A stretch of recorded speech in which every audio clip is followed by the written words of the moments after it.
On a personal note, I do think that there are going to be a lot of buying opportunities, but I think it's going to take a lot longer than most people are thinking, probably than I had thought initially too.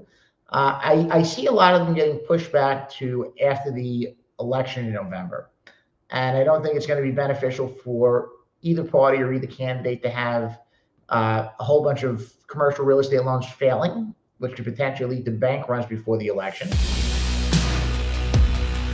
How are you seeing the timing of distress right now for multifamily, and anything that you're like, you tied up that looks really good and you're getting a discount on? Great questions. I would say a few things. So just to throw a few quick statistics at people. So last week I was reading an article and it said there was something like 929 billion with a B dollars of commercial real estate mortgages maturing this year. Now, out of that, 270 billion were maturities that were supposed to happen in 2023, but due to lender workouts or extensions, they were able to buy some time and essentially push them into this year. On a personal note, I do think that there are going to be a lot of buying opportunities, but I think it's going to take a lot longer than most people are thinking, probably than I had thought initially too.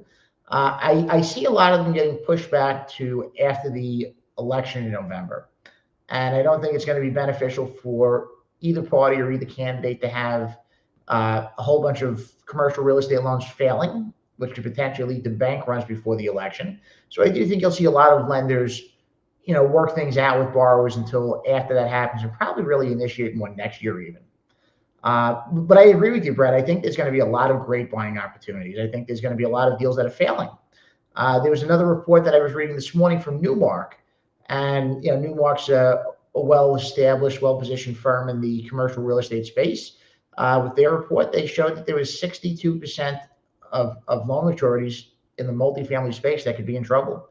That's a staggering amount. Now, it doesn't mean that 62% of those loans are going to result in failures.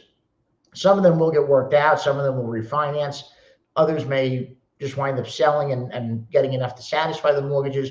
But at 62% that are troubled, even if half or even if a quarter of those fail, you have a staggering amount of opportunities on the buy side. So we did buy two properties last year. Both of them had great Fannie Mae loan assumptions with interest rates in the mid threes. They both had plenty of time left on the loan maturity, so that's what made us feel confident in those.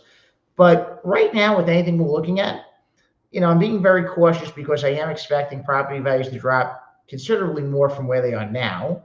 And I think that, especially if you're going in there with new financing, you need to be buying at prices that are going to make sense. And I think we're still in a period of price discovery where those prices haven't really they haven't come to market yet. So it may be a few months or even years before we really have those answers and can make confident buying decisions with them.